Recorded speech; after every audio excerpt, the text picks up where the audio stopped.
Sabado, Saturday, June 15, 2024. Oh. Dito ako sa harap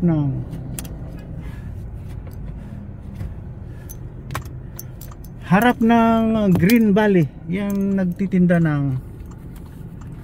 nagtitinda ng sako. Ayan ayan oh. Hindi makita yung truck nila yan. Kasi ang reklamo ng iba 15 pesos per sack ang hakot ng basura. My golly.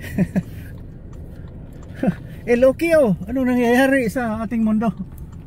Alam niyo sa Canada, hindi pagyayabang kasi naglilibot-libot din naman tayo kahit paminsan-minsan ang grasya ng biyaya ng mga anak nagtutulong. Wala, hindi ako mahilig magbakasyon eh. Pinas lang ako, okay na. Dami kong ginagawa sa bahay. Wala akong ambisyon ang tawag niyan, jumping from one place to another. That's not my dream. Ang dami pa akong dapat i-accomplish dito sa mundong to. Yung peace and order lang, anti-terrorism. Ngayon dito naman sa Marbel, anong nangyayari, sir? Hindi kinukuha ang basura, hayaan mo na lang dyan sa harap na mabulok. Kahit magbayad ka doon sa barangay hall. Totoo. Sinasadya ng mga basurero na hindi kunin kasi nasanay na may tip 500. So, wala tayong magawa kung ganun. Ang negosyo na lapida yun malapit na kayo mga kurap. Hindi kasi nakasali tayo sa vlogger to release the tension na nasa loob natin. Wala akong kausap, hindi ako mahilig magkausap ng tao since lumaki ako, nasa inuman lang ako yan, minsan may usapan, may kwentuhan sa inuman, pero most of the time ako lang mag-isa, nag-aaral lang ng tama at naghahanap buhay ng tama. Yan. Ngayon usapan na rin yung basura natapos na yung ating balik-balik na skyway dito sa Cordal City na wala namang pera. Diba sabi ko kanina kapunta tayo ng abroad. Bakit lahat dun kinukuha? Dito sana, request ko lang,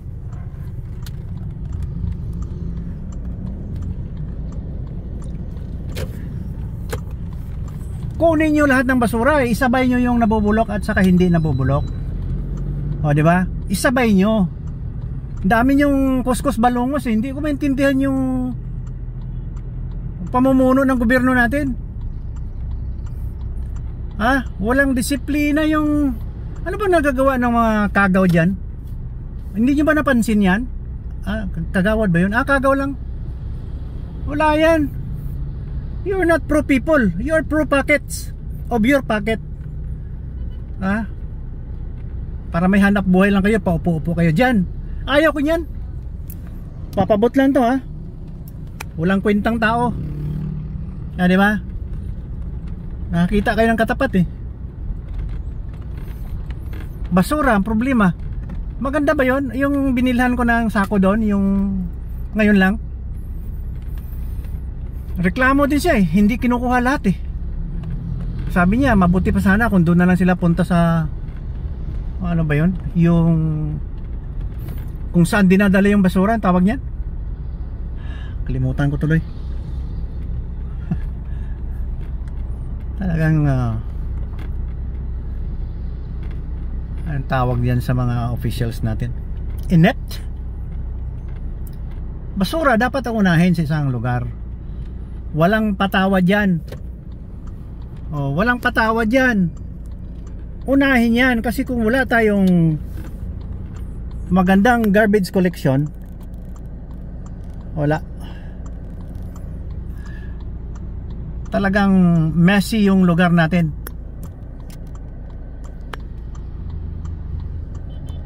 Unahin yun. Bakit hindi maka-afford ang government? Laki-laki na namang properties ng politician, no? Lalo-lalo na leader ka. Ha? Mayor ka, gobernador, congressman. Ay, wala yan sa akin, wala yan. Walang kwenta yan. Hindi ko madala sa langit yan. Yan, di ba? Sabi ko kanina, nakapunta na ako ng abroad. Doon, isang truck lang ang garbage truck. Isang truck, isang driver lang, nandun na lahat. Sa kanya ang paghakot, naka joystick lang. Kinukuha niya yung basura, ang boom niya kukuha doon sa malaking garbage bag sa ilalim ng lupa. Malaki, siguro mga 6 feet tall or mga 10 feet tall. Yan, nakasupot yun sa ilalim. I-clamp niya yan, karga niya sa truck niya, nabubulok doon sa kabila naman. Ano yung tawag yan? Garbage bag doon na nasa sa ano lang, sa tube nakalagay. Yan, hilahin niya yan pataas, ganyan, doon sa kanyang truck. Tapos ang problema, bakit hindi ay maka-afford dito? Ayusin niyo nga yung gobyerno natin. Marami ako napansin dito mali eh. Ito napapansin ko lang kasi we need to maybe do something para umangat naman yung Pinoy. Puro lang tayo alipin sa ibang bansa eh. Gusto natin umangat na lang, abroad na lang talagang pag-aasa natin para makapadala ng pera dito sa Pinas. Bakit hindi tayo maging amo? Palagi lang tayong atsoy, social tawag niyan, social maid social helpers. Dapat tayo ang amo. Masakit talaga. Basura lang pag-usapan natin.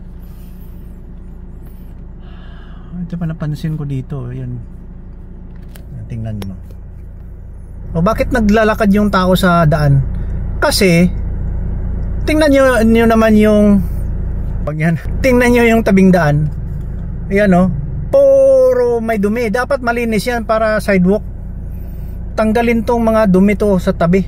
Minsan may mga bata dyan na maliit, dala-dala yung nanay o yaya galing sa school, nasa daan dumadaan. Hindi sa tabi. Dapat itong tabing daan na ito malinis to. Ano bang beautification ng tanim na yan para sa safety ng tao? We can plant trees sometimes sa isang lugar sa loob ng compound. Huwag yung sa shoulder ng daan. Yun lang. Hakot pa ako ng basura dito. Ayan ang tawag yan, nabubulok. Ang tawag yan, nabubulok. Nabubulok. Why pulos? Ang di nabubulok, may pulos. Mabaligya. Sige, bye bye. God bless kahit papano. Mabuhay kayo.